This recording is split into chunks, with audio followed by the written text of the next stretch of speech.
Howdy and hello, welcome back to Mike's Game Domain. This is Mike and we are playing Ark Survival Evolved single player once again. So guys and gals, ladies and gentlemen, I spent the weekend doing loads of building and I apologize, sort of, well I'll explain. I didn't actually videotape. I went ahead and built basically that entire base. And I didn't record it. I started to record it and I realized I've already done that. Like, because of the reset and just how everything's gone down, you've already seen me build and craft and harvest and blah, blah, blah. So it's just the same old, and I didn't want to make 4 new episodes of the same thing. I really want to do the new stuff. I want to get into the other caves. We've only done 1 cave. I think there's like 7 or something. I haven't done a single underwater cave. I haven't tamed a plesiosaurus. There's still items I haven't crafted. The electric grill, or the industrial grill. The electricity. We haven't even unlocked electricity. And so base building just didn't thrill me. The idea of doing more base building didn't thrill me. So I'm just going to showcase all my hard work. Please understand, a massive amount of time has gone by. The gamma is ridiculous. I haven't even adjusted it. We're going to actually reduce the gamma to 1.5. That seems a little more reasonable to me. I don't know, YouTube tends to render things dark, but whatevs. Okay, so first of all, let me just explain. Here, let's just, words can't even explain. Let's just enjoy what we're seeing right here, and then I'll explain at the end. Okay, so we've got this front gate, all metal. No alphas can kill this. Alphas can destroy stone. To my knowledge, they cannot destroy behemoth gates or metal. So this is alpha proof. And I liked the sort of chainmail look whenever you stack these windows on each other. I just kind of like that you can see through it. It looks less like an eyesore than a giant metal thing. Here's the base. So basically what I did was anything that's outward facing is metal. And that way alphas and anything wild cannot mess with me. So I have built a 3-wall high wall around an entire area, like a natural wildlife preserve that I am calling my own. It's Tiger's preserve placey thingy reserve. I don't know what to call it. It's Tiger's Place. It goes all the way around, down through here. There's a little bit of water there for the dinosaurs to bathe in. There's several behemoth gates, of course, you're seeing for me to get in and out of. Goes all the way over here, snakes up here. There's another gate. And remember how I said I didn't want a wall around the top? Well, guess what I ended up having to do? Put the gamma back because we're getting into the woods. Yep, I built a metal wall across this whole thing so that way wild predators that live in the forest can't just step into my base. Yeah, it was a lot of work. Each of these windows, I think, is like 30 metal, which actually isn't that much, but when you think, I think I crafted around 600, maybe a little more than that, of these windows. So that's a lot of metal. Luckily, I figured out how to play this game now and very, very strongly leverage production of materials. So I have a wood farming base, actually up there. On the top of that mountain, there's a bunch of furnaces cooking up metal. It produces a ton of metal, and I have a load of Argentavises, and I would just make runs back and forth. I think I would carry around 700 or 800 metal at a time, just back and forth. It only took about 15 or 16 trips in total, which is remarkable. The fact that I got all this done in that short amount of cargo is actually pretty impressive. So anyway, metal is protecting me from anything wild. And then I originally had, let me just show you this. So the very bottom, I put the entire base. Here's the base. It's huge. It's absolutely ridiculously huge. I put the whole thing on stilts, and you'll see the front here has 3 metal dinosaur gates. And what I originally did was had all my land animals in here, underneath the fort. How cool is this? So they're in the shade, it's nice and cool. There is plants to eat. I did set up a food trough with an assortment of meats and vegetables and stuff. I had all the monkeys in here so they could screw around. And then, I don't know where or how, but a couple of them fell through. I think I fixed it. There was a gap. and I think I fixed it. But anyway, I was annoyed with that because I want to leave and trust that nothing is going to be out of place when I come back. It's kind of been the goal this entire time playing Ark and building. So yeah, so there's these 3 gates to get animals in and out. I guess in a case of an emergency, kind of like a panic room, I could throw some dinos in here if like somehow multiplayer happened on here and then I was having a raid and then they blew their way through this.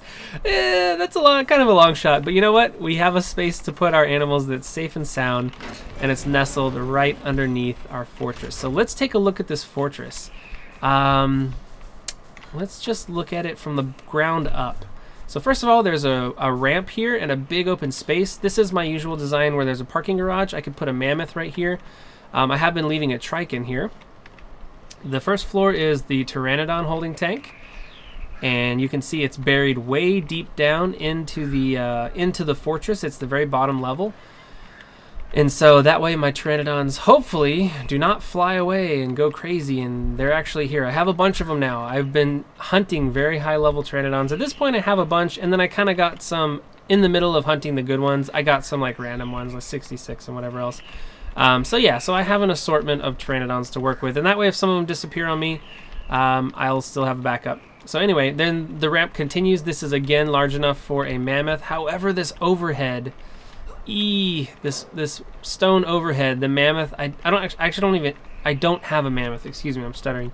Don't have a mammoth, but I did take, what did I take up here? Something big. I took something big up here, and its head got stuck, and I thought, oh lord, the mammoth is not going to make it. However, trikes do. Monkeys and trikes come up here no problem. So they come up, and this is my main floor, the second floor. And you can see I have I'm like jumping? That's the weirdest thing. Oh, check this out. Can you hear that? I hope not.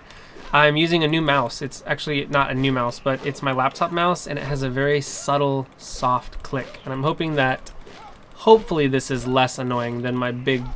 I like the big mouse that I'm using. It's just some crappy third-party one, but it's ginormous, and I have fairly big hands, and so it fits into my hands really well.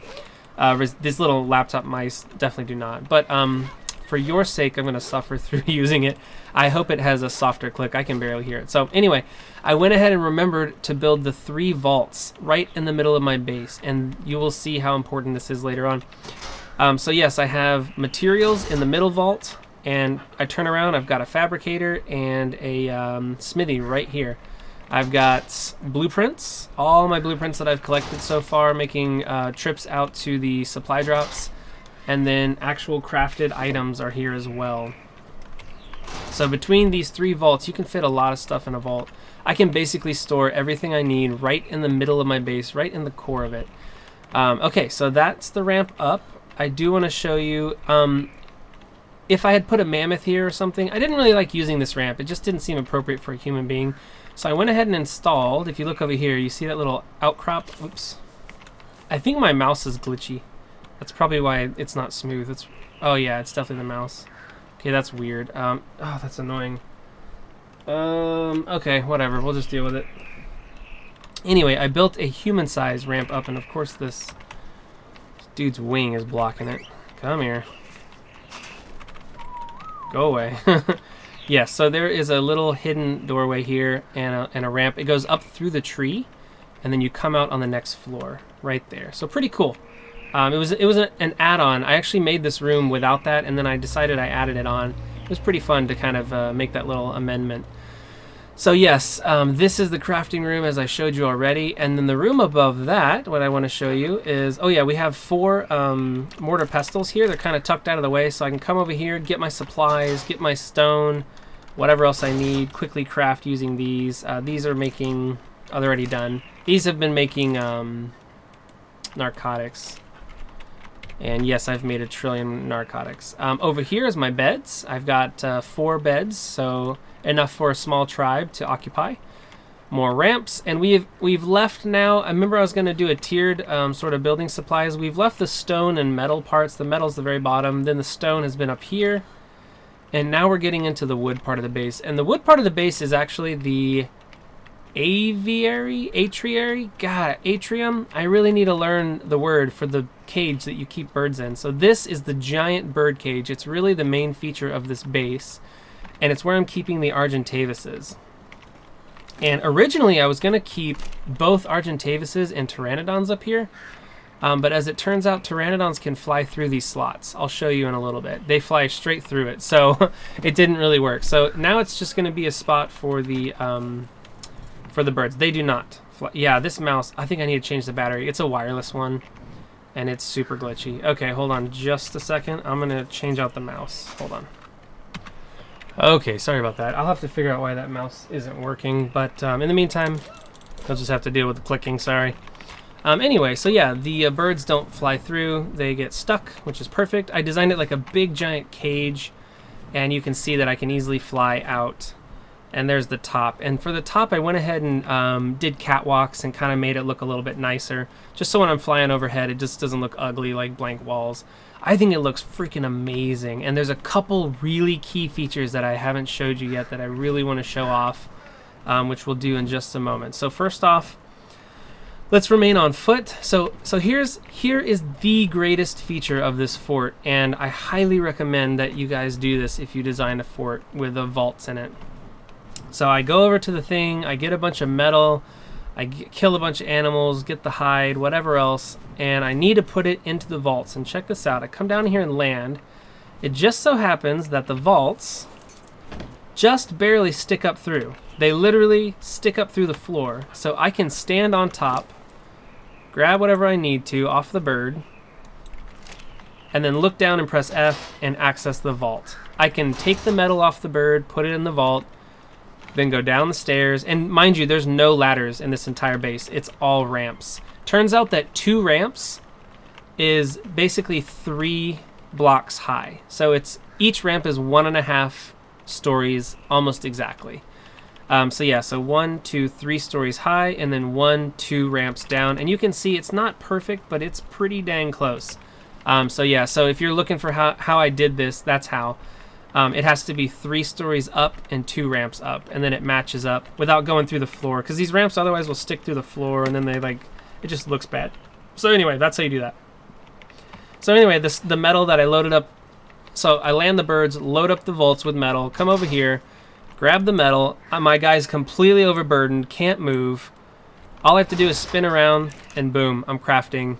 It's so freaking awesome. I don't have to worry about inventory management, sort of. Like, I've eliminated some of that. So yes, it's an incredible, incredible feature. I am so thrilled with it. And then finally, just for some rooftop access, I have a wooden sort of walkway. This is nothing. It's just, I needed 2 ramps to go up to the top. And here we are. And now we're on the roof where the catwalks and stuff are.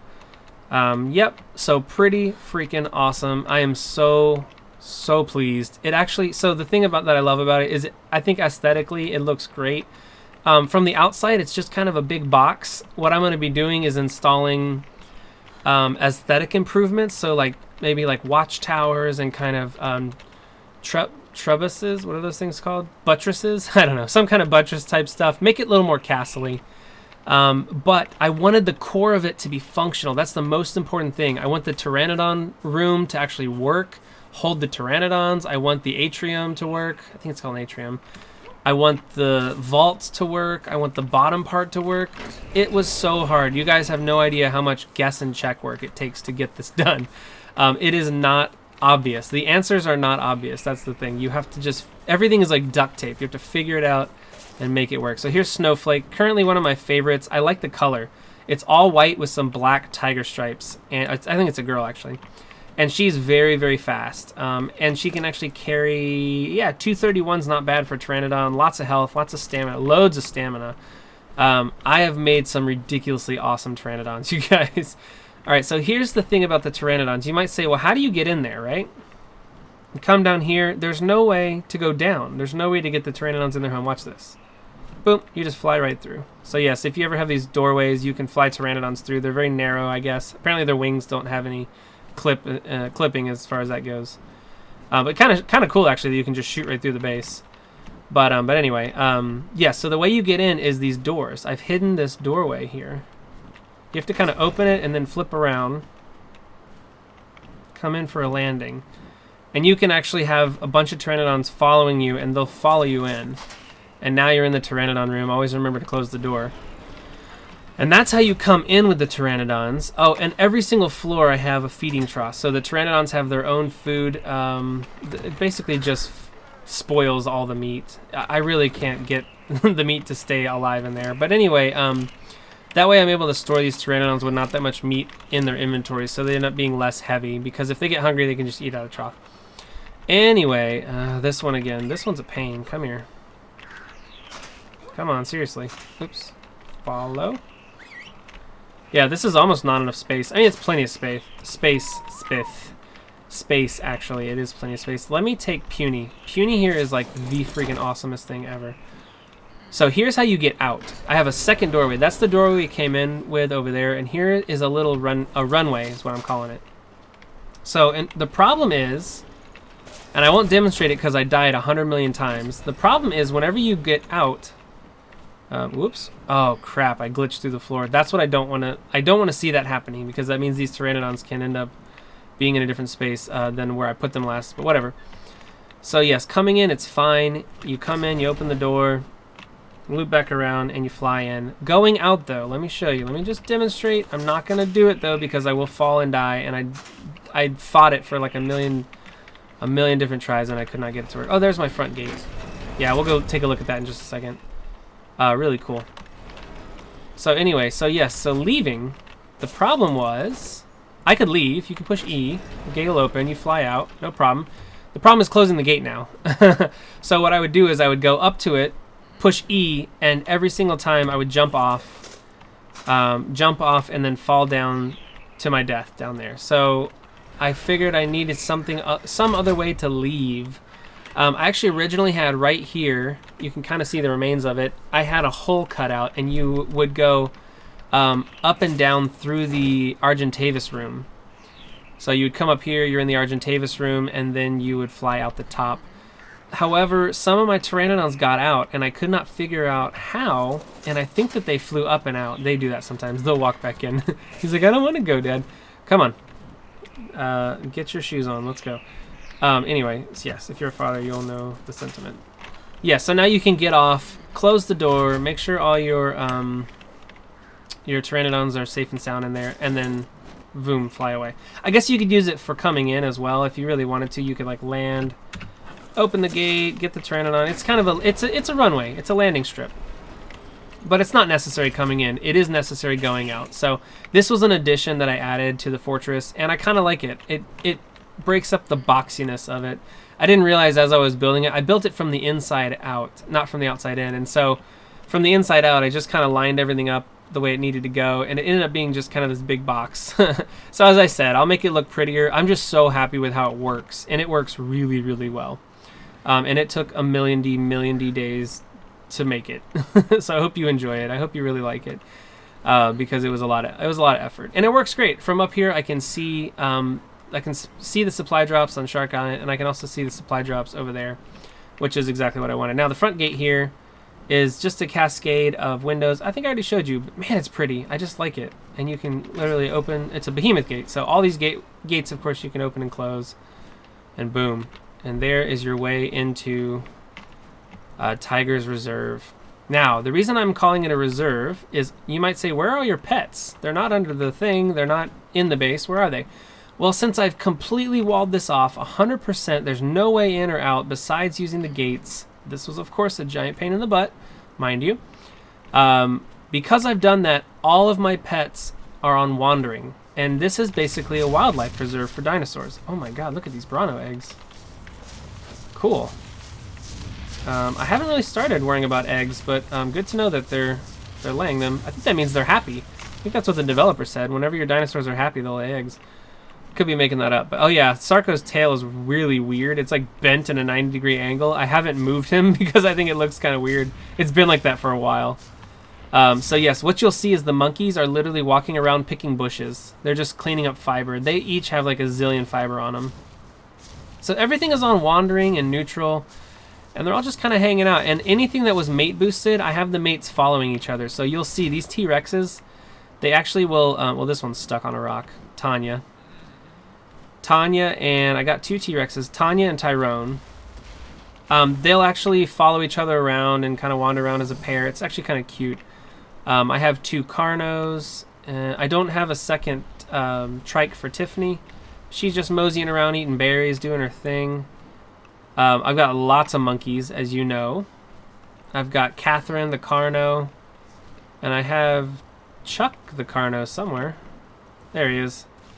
Anyway, they're supposed to be following each other. I don't know. Oh, you know what? Maybe when you log off and log back on. Yep, that's what it is. The follow commands reset.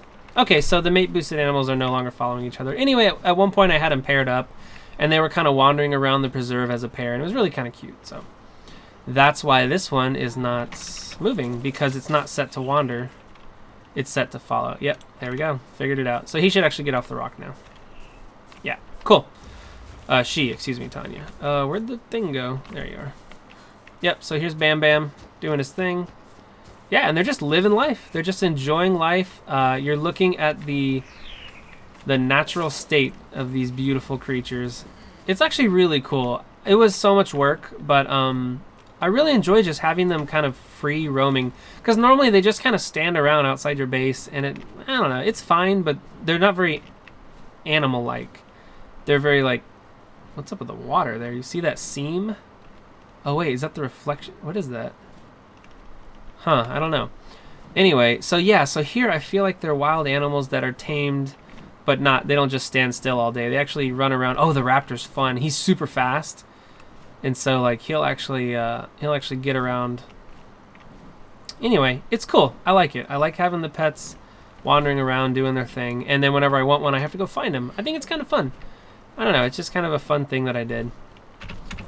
But obviously the birds, you couldn't do that too because they would fly away. So I have a couple ichthyosaurus. This one doesn't have a finger paint. That was my first one. I'll show you why I called it finger paint. Come here, finger paint. Oh, is that a red one? It is. Because if you look at the coloring on finger paint, it's let's see, let's get you in the light. Oh, finger paint, really? Come here. Well, anyway, it might be hard to see because we're on the shadows. There it is. If you look at it, it has let's see, let's do that. Anyway, it has red stripes down its sides, and then it has just this yellow splat on its face. And it literally looks like one of my kids just took a handful of paint and just slapped this thing. So I just thought of finger painting anyway. I've got Shark Slayer. Shark Slayer is a beast in Sunbeam. Sunbeam's like red and yellow, so it looks like a sunrise. And then Shark Slayer here, I think it's like dark purple and blue. Yeah, really cool. Look at the speed of this thing. Check this out. Hold on. I don't think I have the ichthyosaurus on wandering. Yeah, no, I don't, because anytime I would open this gate, they kept going out, and it was really annoying. So, I actually only have it up to... Oops, let's close the gate now. Sometimes they're hard to control when they're this fast. I think I only have it at, like, 200%. 205, yeah. Starts at 100. I mean, these things are wicked fast. I can fly. This has made dealing with sharks and underwater for me a lot easier. They still sneak up on you. It's actually kind of surprising because I'll look around and there's no sharks. I'll start harvesting pearls or whatever, and then boom, they hit me, and oh my god, I jumped so far. I hate you. I jumped so high because I just genuinely do not like sharks, as we know. Why is my health low? Oh, I'm hungry. Oh crap. I didn't realize I was hungry this whole time. So yeah, they're super fast, and this one has the attack boosted to 845. Oh, that was a pretty one. 845%. So I can actually kill sharks with it. And I don't want to demonstrate this because I'm going to die, but I do because it's super awesome. Yeah, anyway, it's strong enough to actually go toe-to-toe with sharks. It still takes damage. I mean, it's not really that strong of a creature to begin with as far as combat goes. But, and when it's this fast, there it goes. Yep, kill the shark. Alright, let's get some food. Whoa, where am I? Yeah, when it's this fast, it's very easy to go the wrong direction and then accidentally... Oh man, I'm gonna die, my freaking health. Oh man, oh man, oh man, oh man, oh man. Oh wait, I have beef jerky, I just realized. Does health go up? It does. Okay, good. Yeah, I got some beef jerky. I found it, actually. I found the beef. I haven't made a beef jerky before. I want to make some because it's really awesome. It like never decays, and it's basically the same as cooked meat. Your health goes up and your food goes up, so it's super, super handy. And so I really want to start making some beef jerky. Hold on, let me... Goodness. All right, anyway, yeah, so that's the base. Thanks for checking it out with me. I think that may be all I have time for today. Oh, no, there's... Did I show you everything? Let's see. I showed you the Pteranodon launch area. I showed you the super awesome vault access. I think that might be it. Let's go get this red supply drop. So that's the base. It took me forever to build. Now that it's built, I think I'm never going to build a base again. Honestly, that was so much work, but I was motivated to get it done. And now that it's done, I really like having it. I really like having the animals on wander. It just feels so much better. And I really like having the vault. That vault system is so handy. Oh, I think I have... Actually, I don't think I have the hollow, whatever it's called, hollow sight. I'm actually getting pretty good at mounting the Pteranodons whenever they fly overhead. So anyway, I don't think I had that one. I know I had the GPS, though, previously. But check it out. Let's just demonstrate how this works. So I've got some cool stuff. I want to go deposit it at the base. Of course, it's nighttime. Let's just let the night do its thing. Do some star discos. There we go. Morning time. So yes, even a Pteranodon it works with. So, oh, got stuck on the catwalk. Yeah, that'll happen if you're not careful. I actually had the original opening much smaller, but I found it really annoying to go in and out of. So I went ahead and expanded it. And this size is fine. I haven't had a single bird fly away. My original concern was, of course, that the birds would fly away, but it hasn't happened. So we'll just quickly throw these on there. We'll take the eggs and we'll put them on here. And that one stone. There we go. If I can actually do it. Yep. So now I've loaded up the parts of the base and I can just fly out right through here. Let's come in for a landing. You don't have to turn around, but so many times I would get kind of jammed up that I just found it was easier to just spin around. And there you go. Park the Pteranodon, and we are good to go. Yeah, that's going to be it for this episode. Thank you for watching. Actually, we'll go to my bed now that I have a bed. Oh my god, I'm like, it's like a human maze trying to get out of these Pteranodons. Yes. Okay, there we go. Yeah, let's go to sleep on the bed. Thank you for watching. I hope you enjoyed. I know this is just me showing off the base, but it's such a cool base. I'm going to be putting in some aesthetic features from here on, making it look a little nicer, but functionally, I could not be happier with it. The giant wall was so worth it. The base was so worth it. It was a ton of time. It took about 3 days straight to get everything built, but very, very pleased with it. I hope you liked it too. Please leave me a comment, like and subscribe as you see fit and all that fun stuff, and we'll play again soon. Have a good night. Bye.